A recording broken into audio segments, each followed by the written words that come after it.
Excellence of vegetable production and Indo Dutch action plan इस centre का आज आधारशिला समारोह सम्माननीय प्रधानमंत्री श्री नरेंद्र मोदी जी के शुभ हाथों से और राज्यपाल श्री सी विद्यासागर राव जी की उपस्थिति से होने जा रहा है। मैं माननीय प्रधानमंत्री श्री नरेंद्र मोदी जी से दरख्वास्त करता हूं कि वे अपने शुभ हस्तों से इस शिलालेख का अनावरण करें और सभी गणमान्य मान्यवरों से भी विनती करता हूं कि इस शुभ अवसर पर आप भी शामिल हो।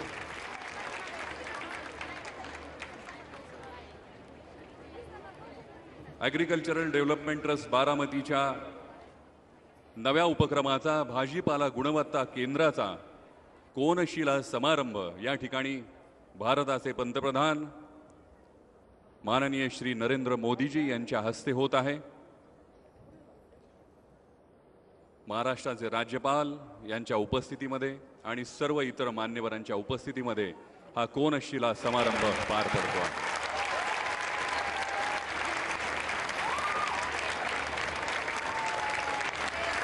बारामतीच्या ॲग्रिकल्चरल डेव्हलप 40 साल पहले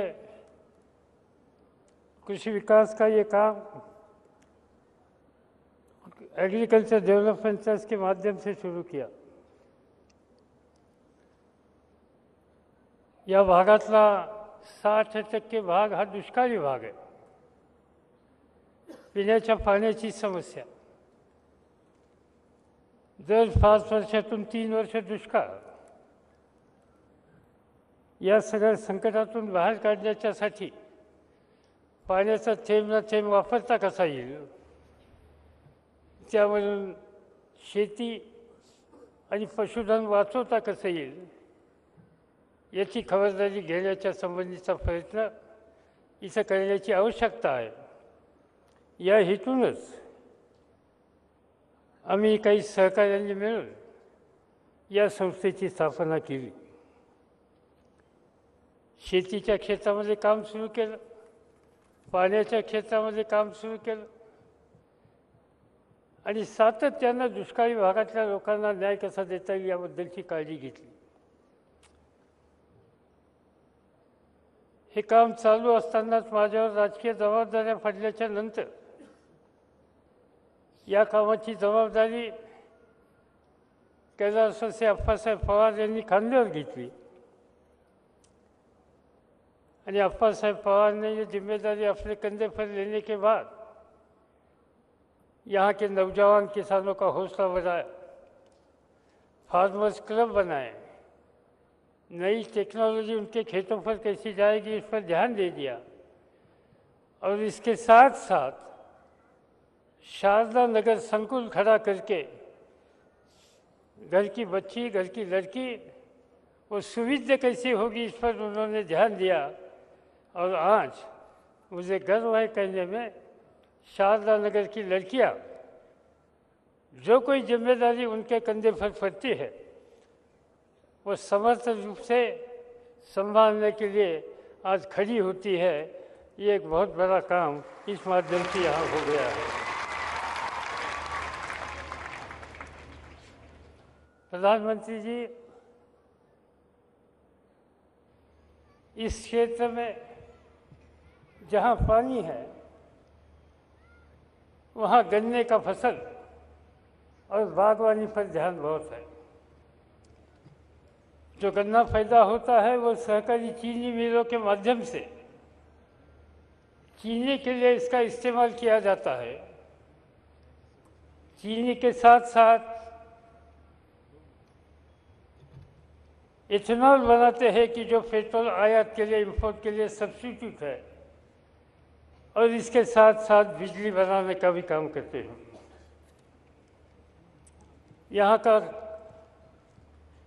गन्ना किसान इस साल दुखी है कि दुनिया में और भारत में चीनी की कीमत कम हो गई। जो हमारा एक्सपोर्ट है वो एक्सपोर्ट भी कम है। आज स्थिति ऐसी है कि यहाँ उत्पादन ज़्यादा है, चीनी को डिमांड नहीं है। किसानों को गन्ने की कीमत देने की ताकत चीनी मिल की होती नहीं, और इसमें बदलाव लाना हो तो मुझे लगता है, मुझे मालूम है कि आपके नेतृत्व वाली सरकार चीनी एक्सपोर्ट करने के लिए कुछ कदम उठाने के लिए कुछ कई लोगों से बात करती है। इस बारे में जल्दी से जल्दी निर्णय हो जाएगा और देश से ज़्यादा चीनी बाहर जाएगी तो गन्ना किसान को एक अच्छी कीमत देने की ताकत यहाँ हो जाएगी और ये मेहनत करने वाला गन्ना किसान अपनी समस्या से बाहर होगा। ये गन्ने के साथ बागवानी को हम लोगों ने प्रोत्साहन दे दिया। यहाँ अनार पैदा होता है, यहाँ अंगूर पैदा होता है, अलग अलग किस्म के फल यहाँ तैयार होते हैं। और इसके साथ दूध का धंधा, इसमें बढ़ोतरी लाने के लिए यहाँ कुछ ध्यान दिया गया। इसमें प्रक्रिया करने वाली इंडस्ट्री यहाँ लाई। हर गांव में मिल्क कोऑपरेटिव सोसाइटी स्थापित की। इसमें महिला का योगदान बहुत बड़ा है और अच्छी क्वालिटी का गाय का दूध यहाँ लाकर ये इंडस्ट्री को देकर इंडस्ट्री से कई नए प्रोडक्ट यहाँ तैयार करके देश में तो जाते ही है तो देश के कई बाहर देशों में आज एक्सपोर्ट करने के लिए यहाँ की इंडस्ट्री कामयाब हो गई है। अकेले डायनामिक्स में हर दिन 9 लाख लीटर दूध प्रोसेस होते हैं और बाकी सब जो छोटे मोटे यूनिट है वहाँ में दूध पर प्रक्रिया होती है। इससे एक किसानों को राहत मिलती है। मैं कृषि मंत्री जी को कहना चाहता हूँ, जैसी गन्ना किसानों की हालत है यही हालत आज दूध का सप्लाई करने वाले किसानों को भी हो गई है। दूध की कीमत नीचे आ गई है। जो दूध को 23 रुपये लीटर कीमत मिलती थी वो 18 रुपये तक आ गई। दूध का एक्सपोर्ट पर कोई लिमिटेशन आ गई और इससे हम कभी नहीं देखते थे कोई किसान गाय बेचने के लिए बाजार में जाता था। आजकल जानवरों के बाजार में ये गाय आना शुरू हो गया। ये कोई अच्छा इंडिकेशन नहीं है। हमें इस पर कुछ ना कुछ ध्यान देकर रास्ता निकलना होगा और इसमें हमारा पूरा सहयोग इस काम के लिए हमें आप लोगों को रहेगा। महाराष्ट्र के कई जिले में इस साल सूखा है, दुष्काल है। ये सूखे की समस्या हल करने के लिए महाराष्ट्र के मुख्यमंत्री देवेंद्र फडणवीस और उनके सहयोगी ने कुछ कदम उठाए हैं। कुछ मदद राहत देने के लिए उन्होंने शुरुआत की है। साथ साथ उन्होंने भारत सरकार के सामने राज्य की तरफ से कोई नया प्रपोजल दिया है। मुझे विश्वास है कि हमारे कृषि मंत्री इस पर ध्यान देंगे और राज्य के मुख्यमंत्री इस क्षेत्र में जो राहत देना चाहते हैं, ये राहत देने के उनके जो कोई प्रयत्न है उसको अच्छी तरह से मदद करने का काम भारत सरकार करेगा।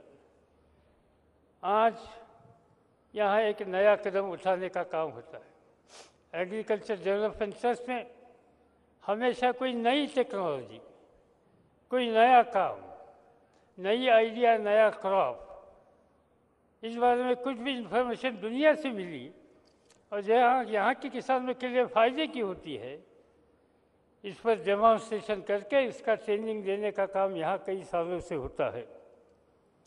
भारत और नीदरलैंड ये दोनों सरकार में इंडो डच एग्रीमेंट नाम का एग्रीमेंट हो गया और इस एग्रीमेंट में डच गवर्नमेंट, नीदरलैंड गवर्नमेंट भारतीय किसानों को नई टेक्नोलॉजी देगा, सीड देगा, ट्रेनिंग के लिए सुविधा देगा।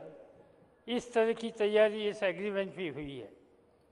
ये एग्रीमेंट के लिए इस देश में 4 राज्यों का सिलेक्शन हुआ, जिसमें पंजाब, केरला, कर्नाटक और महाराष्ट्र है।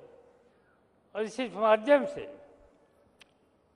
आईसीआर के मान्यता से centre for excellence in vegetables, ये क्षेत्र में काम करने वाला एक सेंटर कि जहाँ सबसे अच्छा काम होगा, इसका सिलेक्शन भारत सरकार ने किया। और मैं देश के कृषि मंत्री को धन्यवाद दिलाना चाहता हूँ कि महाराष्ट्र में उन्होंने यहाँ की केवीके और एग्रीकल्चर डेवलपमेंट ट्रस्ट इनका सिलेक्शन किया और आज प्रधानमंत्री के हाथों से ये सेंटर ऑफ एक्सलेंस इसकी कोनशिला यहाँ डालने का काम हुआ। मुझे विश्वास है कि ये नए टेक्नोलॉजी यहाँ लाने के लिए इसका फ़ायदा हो जाएगा। मैं प्रधानमंत्री जी को कहना चाहता हूँ कि आज भी हमारे कई टीचर नीदरलैंड में जाते हैं, वहाँ टेक्नोलॉजी सीखते हैं। हमारे कई स्टूडेंट यहाँ से नीदरलैंड में जाते हैं, 3 साल यहाँ पढ़ते हैं, 2 साल वहाँ पढ़ेंगे, उनको वहाँ की डिग्री मिलेगी। और जो मॉडर्न टेक्नोलॉजी के बारे में जो कोई दुनिया में नए बदल हो रहे हैं, वो सीखने का मौका उनको यहाँ मिल रहा है, वहाँ मिल रहा है। और इसकी शुरुआत यहाँ हो रही है। मुझे विश्वास है कि ये नौजवान ये दुनिया की नई टेक्नोलॉजी सीखकर अपने खेतों पर तो परिवर्तन करेगी, मगर पड़ोसी किसानों को भी इस बारे में मदद करेगी। और मुझे विश्वास है, जैसे प्रधानमंत्री जी अभी मुझे कहते थे, किसानों की एक आदत है कि आप भाषण देने से उनका विश्वास कभी बचता नहीं। वो देखना चाहता है कि इसका रिजल्ट क्या आया, और रिजल्ट अच्छा आया तो उसको बताने की ज़रूरत नहीं पड़ती। ऐसा काम करने के लिए ये हमारे नौजवान इंडो वेस्ट प्लान के माध्यम से सीख कर यहाँ काम करेंगे और इसकी सुविधा यहाँ हो रही, इसकी मुझे बड़ी खुशी है। प्रधानमंत्री जी को थोड़ा खेती के बाहर जाकर एक समस्या मैं उनके सामने रखना चाहता हूँ। यहाँ के किसान खेती अच्छे करते हैं, मगर यहाँ साथ साथ हमारे यहाँ एक धनगर नाम का समाज है, जिनको अंग्रेजी में शेफर्ड बोलते हैं। तो इन लोगों की कुछ समस्या है। उन लोगों को, आदिवासियों को जो सुविधा मिलती है, उस तरह की सुविधा मिलने की आवश्यकता है। ऐसी मांग कई सालों से यहाँ के नौजवानों की है। इस बारे में संघर्ष भी हुआ था। मुझे खुशी है कि महाराष्ट्र सरकार ने महाराष्ट्र राज्य की तरफ से उनका समर्थन भारत सरकार के पास करने का काम किया है। मैं जानता हूँ ये काम हो सकता है तो देश के पार्लियामेंट में हो सकता है। और मैं प्रधानमंत्री जी को इतना ही विश्वास दिलाना चाहता हूँ, एज ए पार्लियामेंट का सदस्य हम सब लोग भले अलग राजनीति के हो, मगर ये आरक्षण के लिए जो कोई कदम आप उठाएंगे उसको हमारी तरफ से हम अच्छी मदद करेंगे और आपको अच्छी तरह से सहयोग देंगे। आज आप यहाँ आ गए, यहाँ जो कोई परिवर्तन के लिए प्रोसेस चालू है, ये देखने के काम आपने किया। मुझे विश्वास है कि ऐसे काम करने वाले लोगों को देश में कहीं भी संस्था हो, उन सभी संस्था को आपकी तरफ से हमेशा मदद हो जाएगी। मैंने देखा जब फील्ड पर आप गुजरात में काम करते थे, ऐसे कई कदम आप उठाते थे जिससे जिस क्षेत्र में, कच्छ जैसे क्षेत्र में कोई फसल नहीं आता था, वहाँ का चेहरा आज बदला है, वहाँ का किसानों का भी चेहरा बदला है। और इसीलिए इसी लाइन से यहाँ जो छोटा बड़ा काम हमारे सब साथियों का चालू है, चाहे खेती के क्षेत्र में हो, बागवानी के क्षेत्र में हो, दूध के क्षेत्र में हो, शिक्षा के क्षेत्र में है, ये सब आपने यहाँ आकर देखा। और आपके साथ राज्य के राज्यपाल साहब, राज्य के नौजवान मुख्यमंत्री, देश के कृषि मंत्री, महाराष्ट्र के कृषि मंत्री एकनाथ खड़से और यहाँ पूना डिस्ट्रिक्ट के पालक मंत्री गिरीश बापट ये भी साथ आ गए, उन्होंने भी यहाँ का सब काम देखा। इनके साथ साथ नीदरलैंड के एम्बेसडर यहाँ आ गए।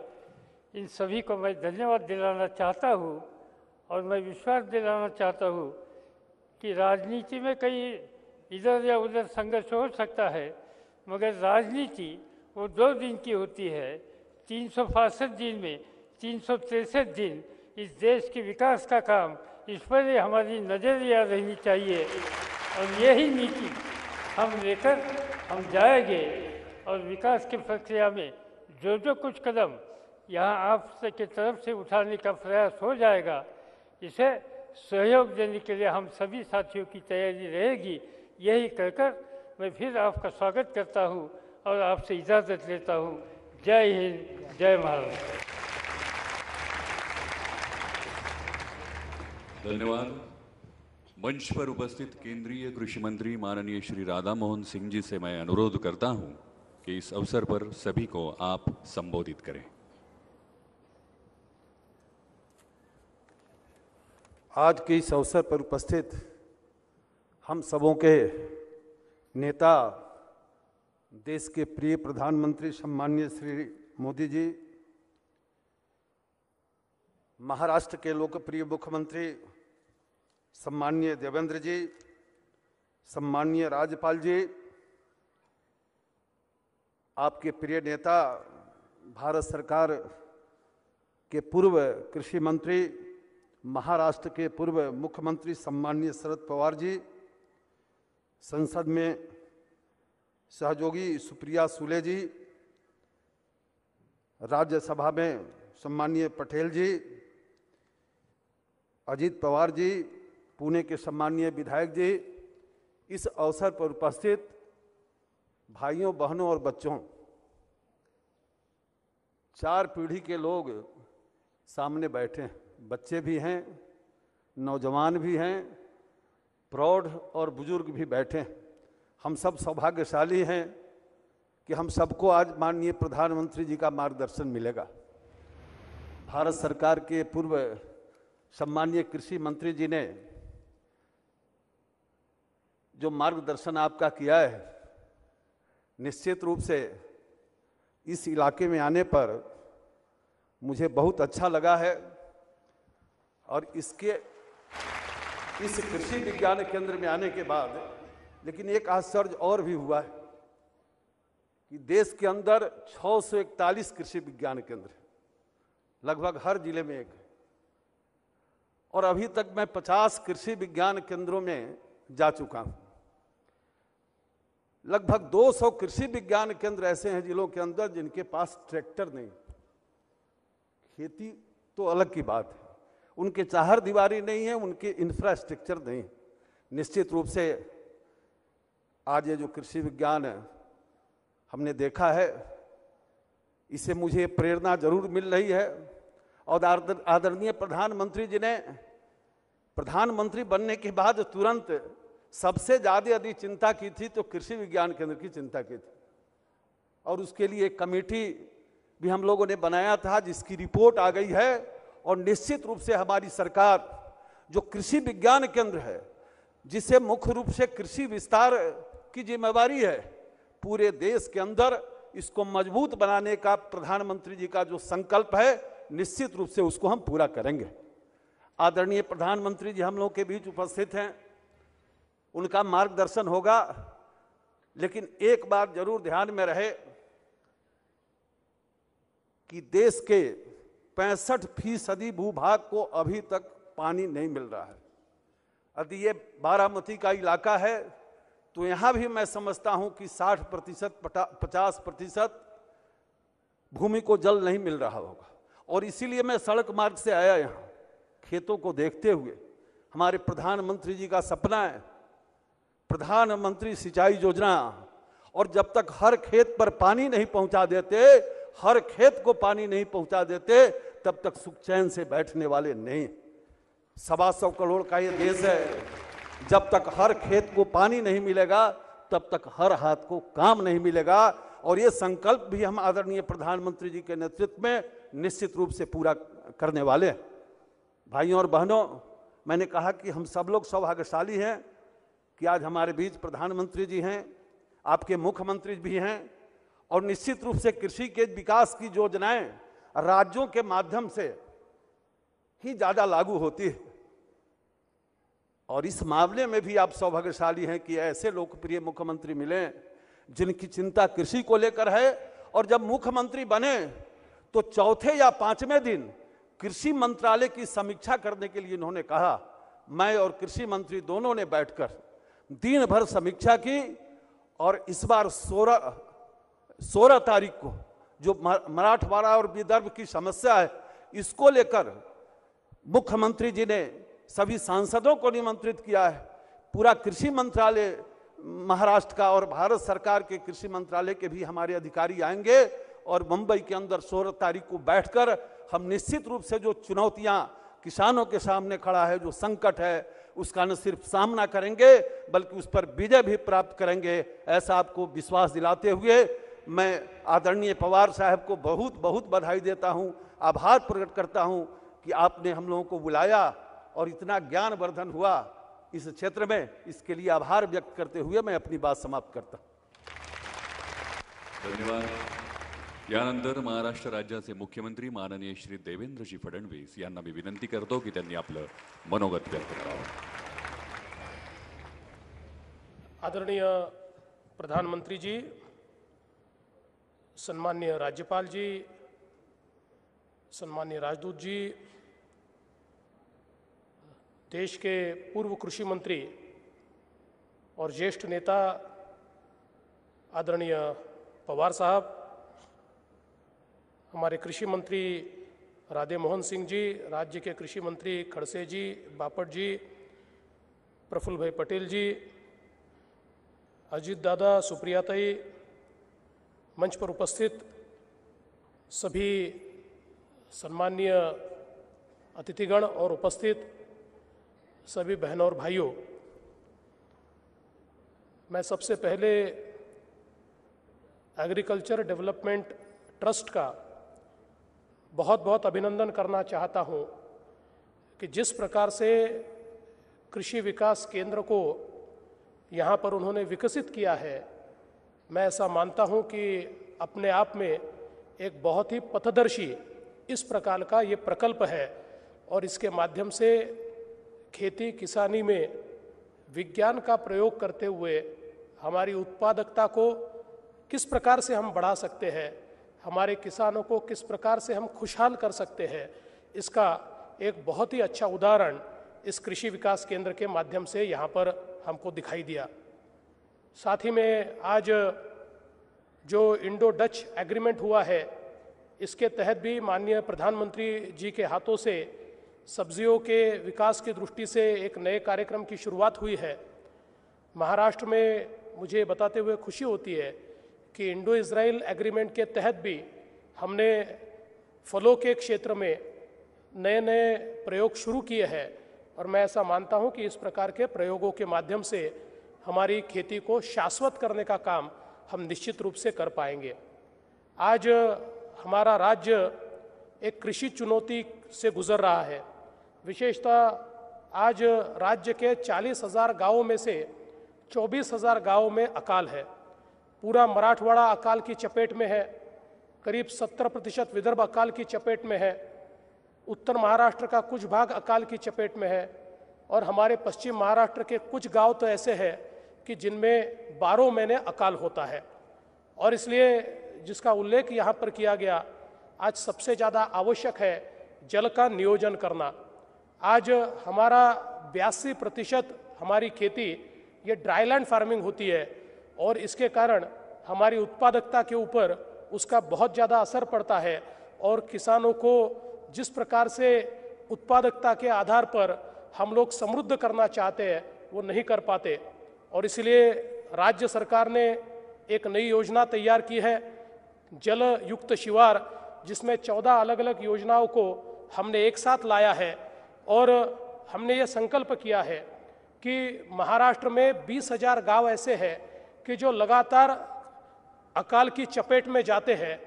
उन गांवों को वहाँ पर जल नियोजन करके, जल संधारण करके, वहाँ के जो पुराने स्ट्रक्चर्स होंगे उसको वापस जीवित करके, वहाँ विकेंद्रित जल संस्करण तैयार करके हम लोग वहाँ पर अकाल से मुक्ति करना चाहते हैं।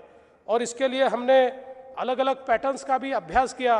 फिर वो अन्ना हजारे जी का रायगढ़ सिद्धि पैटर्न हो, या फिर पोपटराव पवार जी का हिवरे बाजार पैटर्न हो, सुरेश खानापुरकर जी का जो शिरपुर पैटर्न हो, ये सारे पैटर्न्स को स्टडी करके उनके आधार पर इस योजना को हमने तैयार किया है, जिसमें विकेंद्रित जल संस्करण हम खड़े करेंगे। और हमने एक महत्वाकांक्षी प्रयोग इस साल हाथ में लिया है, प्रकल्प अपने हाथ में लिया है। और इस एक साल में महाराष्ट्र के 5000 गांवों को सूखे से, अकाल से मुक्त करने का एक काम महाराष्ट्र की सरकार ने हाथ में लिया है। मैं विश्वास व्यक्त करता हूं कि अगर सभी लोगों का सहयोग उसमें मिलेगा तो इन 5 सालों में इन 20,000 गांवों में हम विकेंद्रित जल संस्करण खड़े करेंगे और उसके माध्यम से पहले वहाँ की अकाल मुक्ति होगी और फिर जल का उचित उपयोग होगा। जल के उपयोग के लिए हम नई नई तकनीक जब लाएंगे तो उसके माध्यम से हमारी उत्पादकता बढ़ेगी, और उत्पादकता बढ़ेगी तो निश्चित रूप से हमारा किसान भी खुशहाल होगा। मुझे हमेशा ये ध्यान में आता है कि हम लोग जब सूखा पड़ता है तो बहुत बड़े पैमाने पर रिलीफ देते हैं। इस वर्ष भी अभी तक हमने 4000 करोड़ रुपया किसानों को रिलीफ के तौर पर दिया है। कुल 90 लाख किसानों को हम रिलीफ दे रहे हैं। लेकिन अगर हम देखें तो हमारे सारे संसाधन रिलीफ में खर्चा हो जाते हैं। पिछले 5 सालों में हमने रिलीफ में 8000 करोड़ रुपया खर्चा किया, लेकिन खेती के विकास पर केवल 1000 करोड़ रुपया हम खर्चा कर पाए, क्योंकि 8000 करोड़ का प्रेशर हमारे बजट पर लगातार पड़ता रहा। और इसलिए मैं ऐसा मानता हूं कि जब तक हम लोग कृषि विकास पर पैसा खर्चा नहीं करेंगे, हम लोग कृषि ऋण जितना देते हैं उसके साथ साथ 25% हमारा निवेश ये कृषि विकास के ऊपर जब तक नहीं होगा, तब तक मैं ऐसा मानता हूं कि हमारी खेती जो है उसको शाश्वतता हम प्रदान नहीं कर पाएंगे। और इसलिए उसी का काम अब राज्य सरकार ने शुरू किया है। साथ ही में आज जो क्लाइमेट चेंज है उसके भी कारण हमारी खेती के ऊपर कई संकट तैयार हुए हैं, और इसलिए नए नए प्रयोगों के माध्यम से इन क्लाइमेट चेंज का जो हमारी खेती पर असर पड़ रहा है उसको हम किस प्रकार से समाप्त कर पाए, या उसको किस प्रकार से रोक पाए, या उसमें से हमारी खेती को किस प्रकार से हम उबार पाए, ये प्रयास भी हमने राज्य में शुरू किया है। मुझे विश्वास है कि आने वाले दिनों में इस प्रकार के प्रयोगों के माध्यम से निश्चित रूप से हम परिवर्तन कर पाएंगे। आज ये बात बिल्कुल सही है कि हमारा जो गन्ने का किसान है, उस गन्ने के किसान को हमारी सरकार ने तय किया कि उसको FRP का दाम मिलना ही चाहिए, और उस दृष्टि से हमने आदेश भी निकाले हैं कि हर किसान को FRP मिलनी चाहिए। लेकिन साथ ही में आज हमारे जो सहकारी शुगर फैक्ट्रीज है उनके सामने भी एक बहुत बड़ा आह्वान है, क्योंकि एक और जो हमारे शुगर है उसकी जो अंतर्राष्ट्रीय कीमत है वो कम होते जा रही है, और दूसरी ओर FRP के चलते जो रॉ मटेरियल कॉस्ट है उसका मैचिंग ये कीमत के साथ नहीं हो पा रहा। मुझे ऐसा लगता है कि आने वाले दिनों में, मैंने बीच में माननीय पवार साहब से भी मुलाकात की और इसमें क्या हल हो सकता है, ऐसी कई चीज़ें हमने तय की। उसमें से जो शॉर्ट टर्म मेजर्स है वो तो हमने भारत सरकार के सामने रखे हैं, लेकिन अगले साल फिर यही चुनौती हमारे सामने आएगी। किसान को FRP तो देनी ही पड़ेगी, लेकिन हमारे जो फैक्ट्रियाँ हैं उनको भी बचाना पड़ेगा। तो इन चीनी मिलों को हम कितना डाइवर्सिफाई अलग अलग प्रकार से कर पाए, इस दृष्टि से फिर इथेनॉल होगा। कुछ लोग को जनरेशन भी कर रहे हैं, पर इथेनॉल के माध्यम से अगर हम लोग यहाँ पर कुछ उनको एडिशनल रिसोर्सेस मोबिलाइज करवा पाए तो मुझे ऐसा लगता है कि उसमें निश्चित रूप से वो FRP मैच कर पाएंगे। उस दृष्टि से भी राज्य सरकार उचित कार्रवाई कर रही है। मैं ऐसा मानता हूं कि आज हमारा जो गन्ने का किसान है इसको हमको ड्रिप के ऊपर, माइक्रो इरिगेशन सिस्टम के ऊपर ले जाना अनिवार्य है, क्योंकि जहाँ पर पानी है वहाँ पर हम पानी का बहुत ज़्यादा उपयोग कर रहे हैं, जहाँ पानी नहीं है वहाँ पर भी हम पानी का ऑप्टिमम यूटिलाइजेशन नहीं कर पा रहे हैं। तो उस दृष्टि से भी आने वाले दिनों में हम लोग ये प्रयास करेंगे कि किसानों को हम लोग ये सूक्ष्म सिंचाई की ओर किस प्रकार से ले जाए।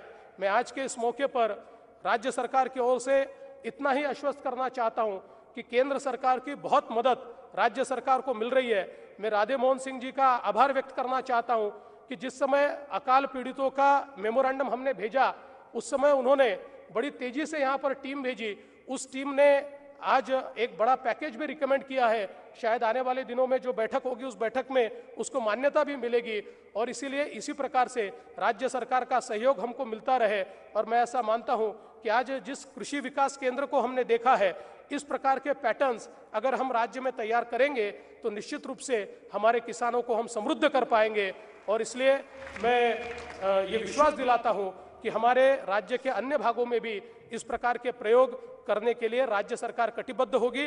मैं आज के इस मौके पर फिर एक बार इस इंडो डच एग्रीमेंट के तहत ये जो नया इनिशिएटिव शुरू हुआ है, उसको बहुत बहुत शुभकामनाएं देता हूं। और आप लोगों ने यहाँ मुझे निमंत्रित किया, इसलिए आभार व्यक्त करते हुए अपने शब्दों को विराम देता हूं। धन्यवाद। धन्यवाद। आज के समारोह के मुख्य अतिथि भारत के प्रधानमंत्री श्री नरेंद्र मोदी जी से मैं विनती करता हूं कि वे इस सभा को संबोधित करें।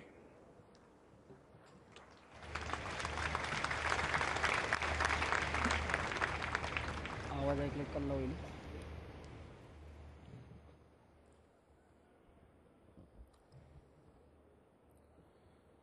महाराष्ट्र के राज्यपाल श्रीमान विद्यासागर राव, राज्य के मुख्यमंत्री श्रीमान देवेंद्र जी फडणवीस,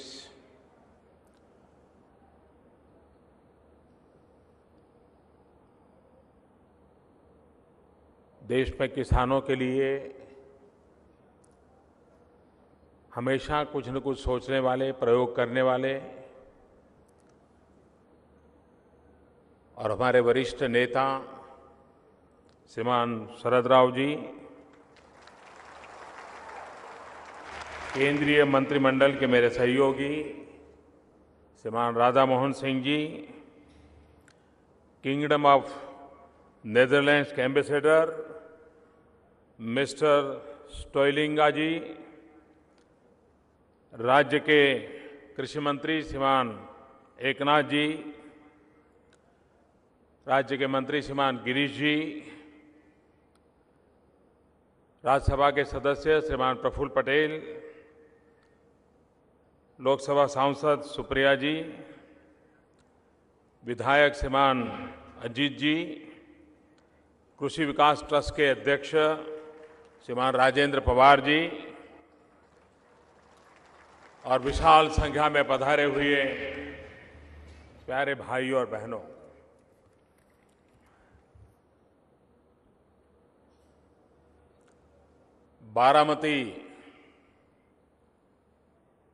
बारामतीच्या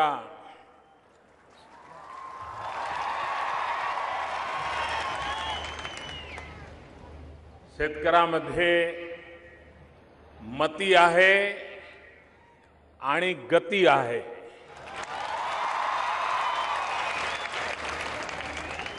जिथे मती आणि गती असते तिथेच प्रगती असते।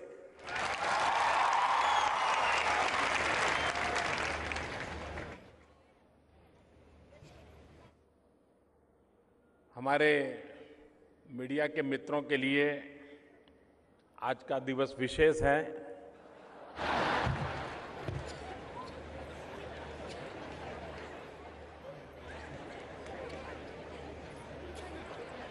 वो खोजेंगे कि मोदी पहले क्या बोले थे, आज क्या बोले।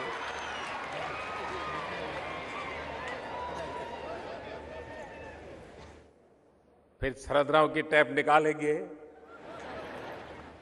वो पहले क्या बोलते थे, आज क्या बोल रहे हैं। लोकतंत्र की यही ब्यूटी है।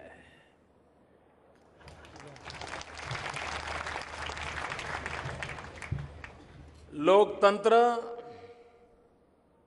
दो पटरी पर चलता है। एक पटरी विवाद की होती है तो दूसरी पटरी संवाद की होती है।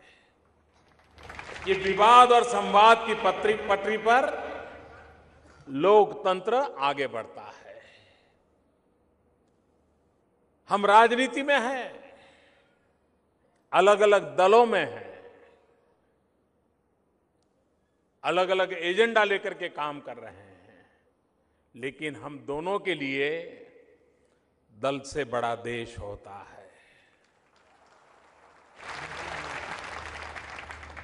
हम राजनीति में हैं, लेकिन राष्ट्र नीति हमारे लिए सर्वोपरि होती है। और इसलिए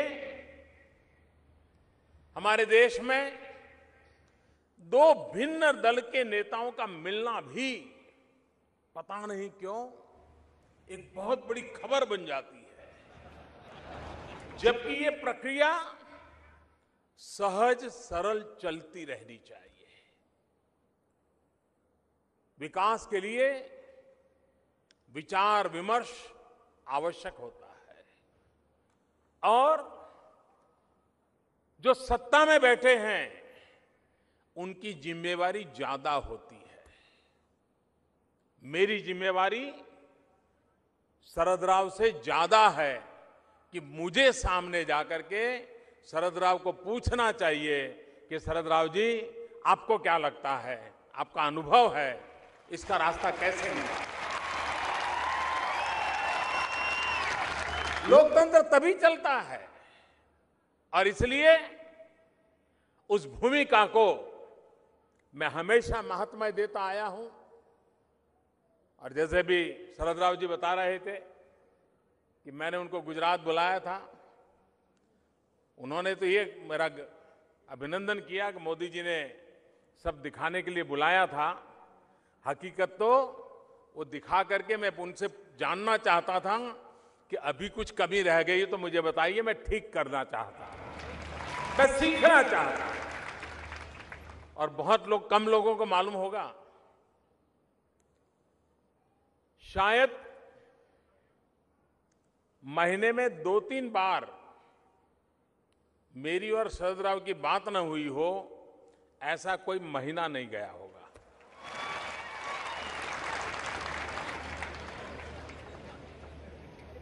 राज्य सरकार में मेरी कठिनाइयां बहुत रहती थी। भारत सरकार से परेशानियां होती रहती थी, तो मैं फिर शरद राव को बीच में डालता था, और वे भी दलगत राजनीति से ऊपर उठ करके केंद्र सरकार का राज्य से कैसा रवैया होना चाहिए, उसकी उत्तम भूमिका अदा करते थे। और मैं आज बारामती में उनके उस योगदान के लिए सार्वजनिक रूप से अभिनंदन करना चाहता हूं।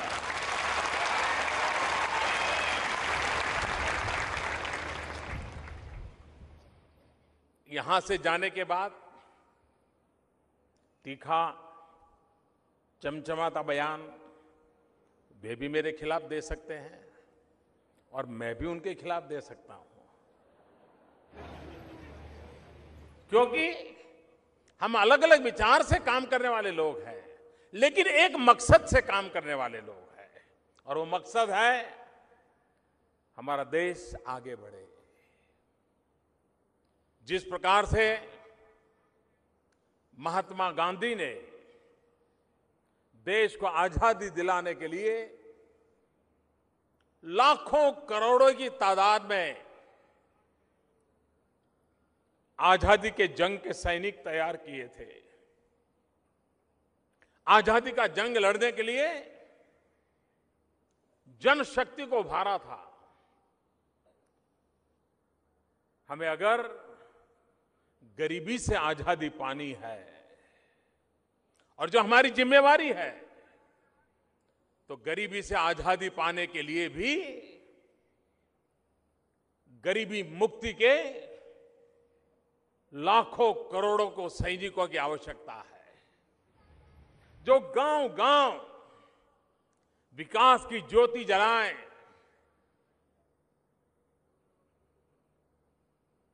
ग्रामीण गरीब हो या शहरी गरीब हो,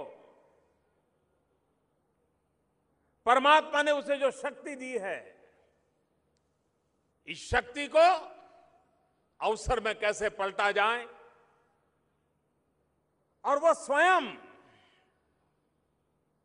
गरीबी से मुक्ति पाने की लड़ाई का सिपाही कैसे बन जाए, उस मॉडल पर हम काम करके आगे बढ़ना चाहते हैं। गरीबी से मुक्ति की लड़ाई का एक अहम अगर कोई क्षेत्र है तो वो है हमारा कृषि क्षेत्र, हमारा ग्रामीण क्षेत्र। हमारा किसान इतनी मेहनत करता है, इतनी मेहनत करता है,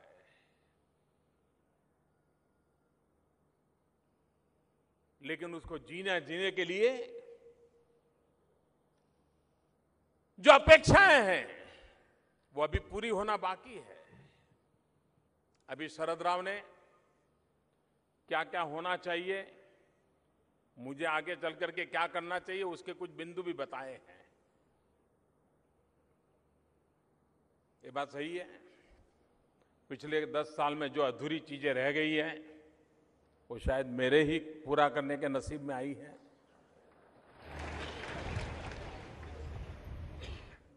और इसलिए कृषि विकास को भी हमें अब आधुनिकता की तरफ ले गए बिना कोई चारा नहीं है।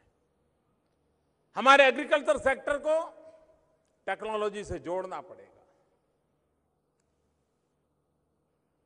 एग्रोटेक के ऊपर बल देना पड़ेगा।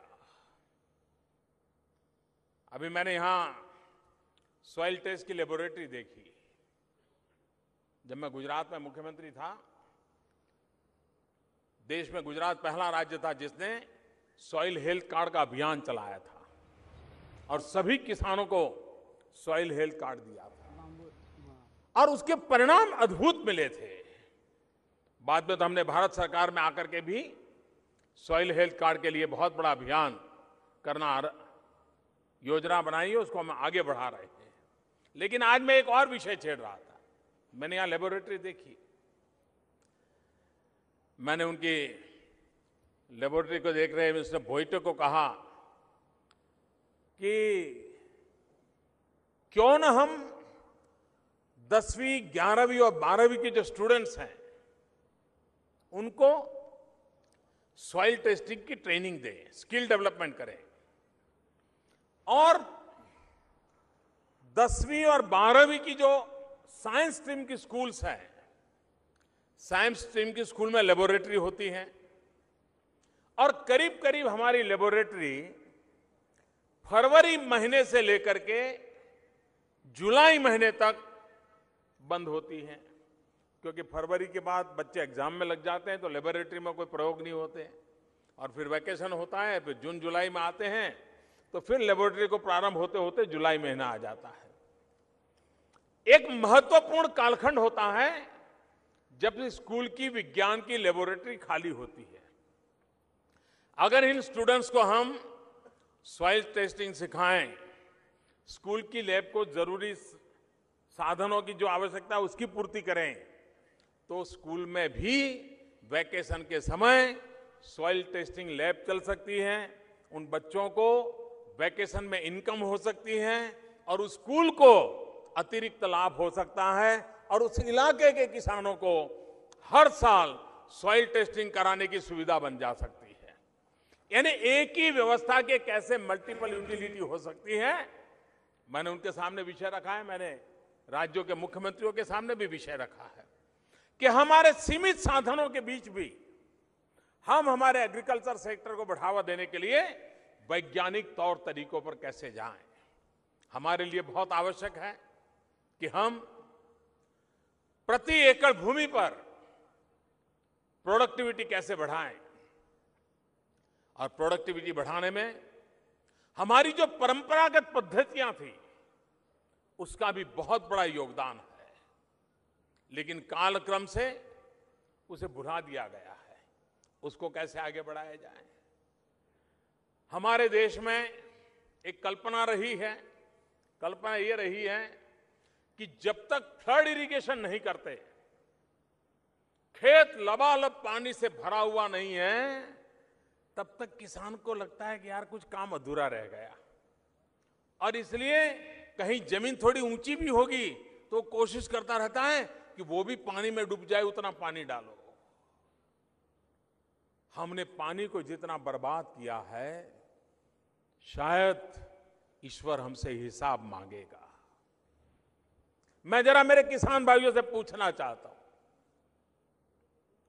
अगर आपके घर में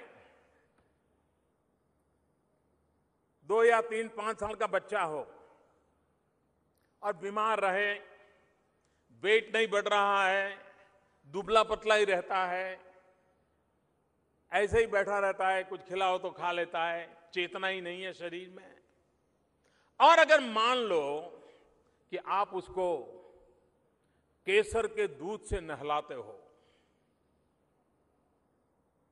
मध से नहलाते हो, काजू बादाम का लेप करते हो, उसकी तबीयत में फर्क पड़ेगा क्या? 10 बाल्टी दूध से नहला दो, केसर के दूध से नहला दो, कोई फर्क नहीं पड़ेगा। लेकिन हर दिन 2-2 चम्मच दूध पिलाना शुरू करोगे तो धीरे धीरे फर्क आएगा कि नहीं आएगा? जैसे बालक को बाल्टी भर दूध से नहलाने से तबीयत में फर्क नहीं पड़ता है, वैसे हमारी फसल को भी कितना ही पानी से भर दो, फर्क नहीं पड़ता है। अगर बूंद बूंद पानी उसको पिला लो तो फसल में रौनक आ जाती है। और इसलिए ड्रिप इरिगेशन, स्प्रिंकलर, जब तक पूरे देश में हम उस दिशा में आगे नहीं बढ़ते, हम पानी का व्यय नहीं रोक सकते और फसल की बर्बादी नहीं रोक सकते। ये बदलाव हमारे लिए आवश्यक है। गन्ने में भी पहले एक मान्यता थी कि गन्ना तो ड्रिप इरिगेशन हो ही नहीं सकता, स्प्रिंकलर से हो ही नहीं सकता। यहां बारामती के किसानों ने प्रयोग किया, गुजरात में तो वहां तो नियम ही है, वहां तो कोऑपरेटिव शुगर का सारा कोऑपरेटिव नेटवर्क है, वहां प्राइवेट शुगर है ही नहीं। तो उन्होंने क्या किया, कोऑपरेटिव ने ही तय किया कि उनके जितने किसान जो गन्ना पहुंचाते हैं उनके खेत में ड्रिप और स्प्रिंकलर कर देंगे। और परिणाम क्या हुआ, फसल ज्यादा हुई। फसल ज्यादा हुई इतनी नहीं, आजकल गन्ने में भी जेनेटिक इंटरवेंशन से एक बहुत बड़ा लाभ होता है। अगर गन्ने की 2 गांठ का अंतर कम होता है तो शुगर कंटेंट कम होता है, लेकिन अगर 2 गांठ का अंतर ज्यादा होता है तो उस शुगर कैन में शुगर कंटेंट ज्यादा होता है। जेनेटिक इंटरवेंशन से ये 2 गांठ के अंतर को बढ़ाया जा सकता है। बाम्बू में बढ़ाया जा सकता है, शुगर कैन में भी बढ़ाया जा सकता है। और उसके कारण शुगर कंटेंट ज्यादा मिलती है तो शुगर ज्यादा निकलती है और परिणाम स्वरूप किसान की आय में वृद्धि होती है। हम किस प्रकार से वैज्ञानिक तौर तरीकों से ताकतवर बनाएं, और आज शुगर के वेस्ट में से भी वेल्थ क्रिएट हो सकती है। और अभी अभी भारत सरकार ने निर्णय किया है इथेनॉल के लिए। इसके कारण गन्ना खेती करने वाले किसान और शुगर इंडस्ट्री के बीच जो बोझ बनता है उसको हल्का करने में बहुत बड़ा रोल इथेनॉल के कारण होने वाला है। और उसके कारण जो शुगर इंडस्ट्री है वो भी ताकत से खड़ी रह पाएगी और जो गन्ना किसान है उसको भी बेनिफिट होता रहेगा। और ये बात सही है कि हम ग्लोबल मार्केट में हैं, ग्लोबल इकोनॉमी में हैं, और ग्लोबल इकोनॉमी को ध्यान में रखते हुए शुगर को ग्लोबल मार्केट कैसे मिले, क्योंकि हम सेकंड लार्जेस्ट शुगर प्रोड्यूसर हैं। दुनिया में हमें कैसे मार्केट मिले, इसके लिए अभी हमारे एम्बेसडर्स की मीटिंग थे, उसमें भी मैंने विस्तार से इस बात की चर्चा की है। और हम चाहते हैं कि हमारे शुगर इंडस्ट्री को ग्लोबली अच्छा मार्केट मिले, ऐसा नहीं कि उसको डाउन पेमेंट से देना पड़े, वरना तो हमारी शुगर इंडस्ट्री को नुकसान होगा। तो एक प्रकार से होलिस्टिक अप्रोच के साथ गन्ना किसान के खेत से लेकर के शुगर बनने तक सारी प्रक्रिया में उसको पैरों पर खड़े रहने की ताकत कैसे मिले, उस होलिस्टिक व्यू लेकर के सरकार आगे बढ़ रही है। और आने वाले दिनों में उसका लाभ किसानों को दिखाई देगा, ये मैं आपको विश्वास दिलाता हूं। एग्रीकल्चर सेक्टर में टेक्नोलॉजी की उतनी ही आवश्यकता है। अगर हमें कृषि क्षेत्र को आगे बढ़ाना है तो पुरानी परंपराओं से बाहर, लेकिन हम जानते हैं किसान को आप जाकर के कितनी बात समझाओ वो पूछता है पहले मुझे दिखाओ भाई, इससे होता है क्या? जब तक वो देखता नहीं है, बारीकी से जांचता नहीं है, परखता नहीं है, वो कभी नई चीज को स्वीकार नहीं करता है।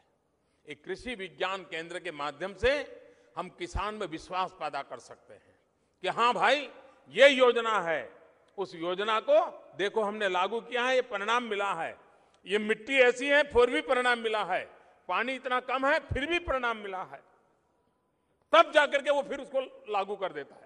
और फिर तो इतना वायरल हो जाता है कि वो चारों तरफ आपको उसका अनुभव मिलेगा। हमारे यहां कृषि को ताकतवर बनाने के लिए वैल्यू एडिशन पर बल देना है। अगर हम वैल्यू एडिशन पर बल नहीं देंगे तो हमारे किसान को ताकत नहीं मिलेगी। और औद्योगिक जगत के लोगों को भी मैं कहता हूं, हमें उन उद्योगों की ज्यादा जरूरत है जो उद्योग ग्रामीण जीवन से जुड़े हुए हो, जो उद्योग एग्रो प्रोडक्ट को वैल्यूएशन करे, प्रोसेसिंग करे और दुनिया के बाजार में हम अपनी एक ताकत बना करके खड़े हो सकते हैं। हम जितना ज्यादा, और आप यहां पर हमारे यहां जो फलों की खेती हो रही है, धीरे धीरे उसमें वैल्यू एडिशन, पैकेजिंग, सारे वैज्ञानिक तरीके आने लगे हैं।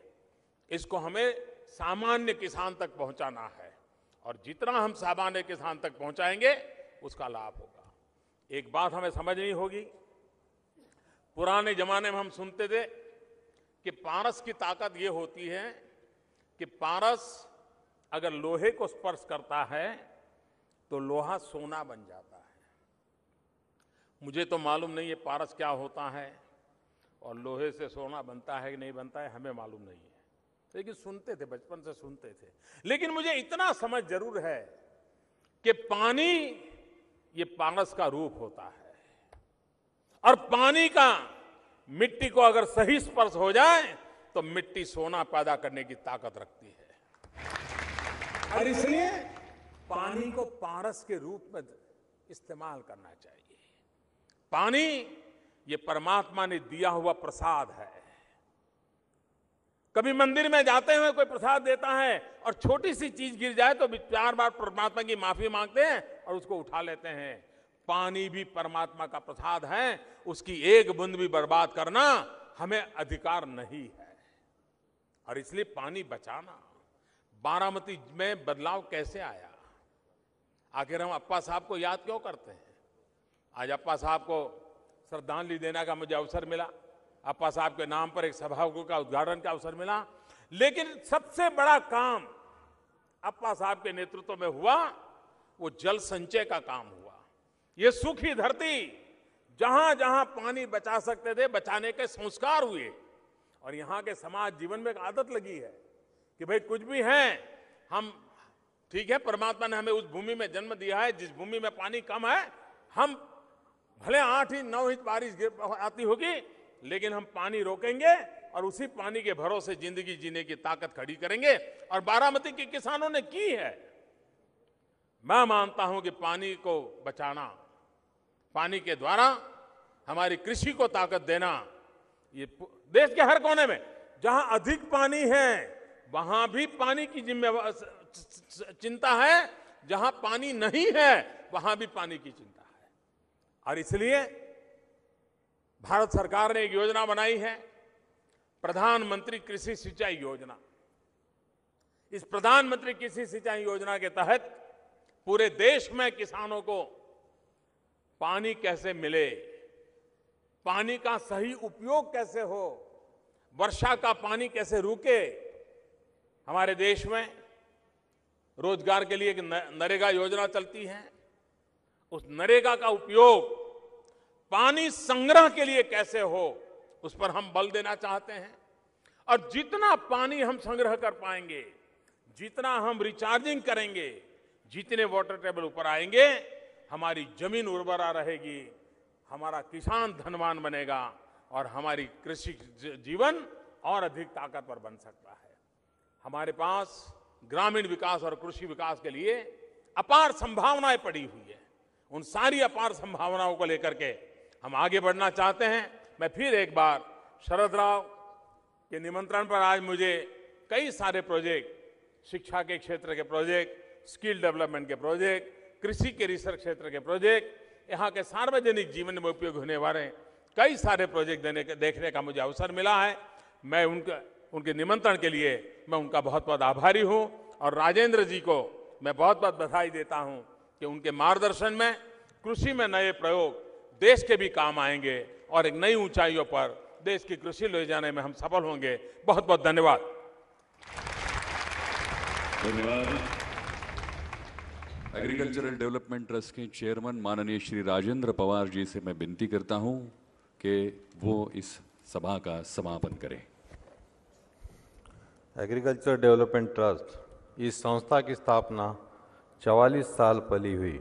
इस संस्था के निर्माण में कई लोगों का बड़ा योगदान रहा। हमारी संस्था ने शुरू से ही बगैर राजनीति सामाजिक एवं रचनात्मक कार्य किया।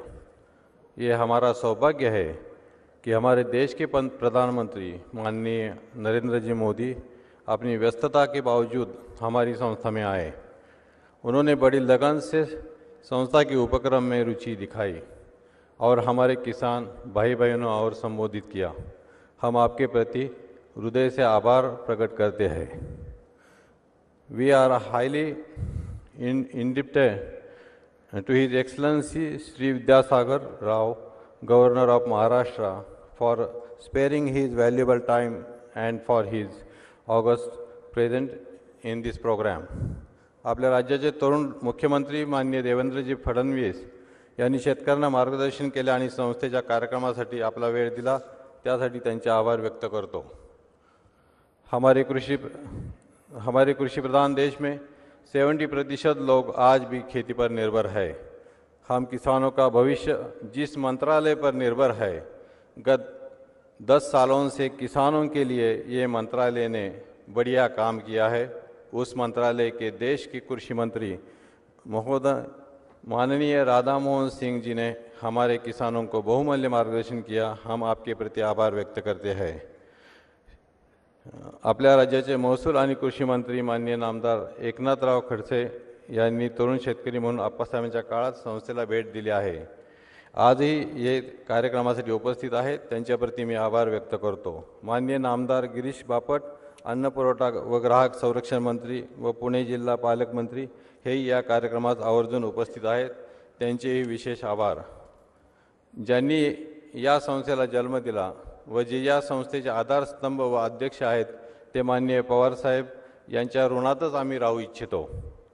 माननीय प्रफुल्ल पटेलजीभाई यांचे आभार मानतो। माननीय अजितदादा पवार माजी उपमुख्यमंत्री महाराष्ट्र राज्य यांचे सहकार्य कायमचेच आम्हाला लाभत असते, त्यांचेही मी विशेष आभार मानतो। संस्थेच्या विश्वस्त आणि बारामती लोकसभा सदस्य श्रीमती सुप्रिया सुळे या कार्यक्रमात उपस्थित आहेत, त्यांचेही आभार। We are very much grateful to Alphonsus Stoilinga, Ambassador Netherlands Embassy, and Central Government NHM officers and state officers for their work, hearted help and presence to occasion. We are very much grateful to ICR Delhi Honorable Officers and Mahatma Phule Agriculture University Honorable Chancellor of Officials. ज्या शेतकरी बंधूंनी ही संस्था अखंड कार्य करते, ते शेतकरी बंधू भगिनी, राजकीय, सहकार, शैक्षणिक आणि सामाजिक क्षेत्रात काम करणारे सर्व प्रतिष्ठित विद्यार्थी विद्यार्थिनी, पालक, पत्रकार, संस्था कर्मचारी बंधू आणि भगिनी या सर्वांचे मी संस्थेमार्फत आभार मानतो। धन्यवाद। सभी मान्यवर प्रधानमंत्री जी, सभी गणमान्य अतिथियों का फिर एक से हम आभार प्रदर्शित करते हैं और आज का ये समारोह संपन्न होता है ऐसा हम घोषित करते हैं। धन्यवाद।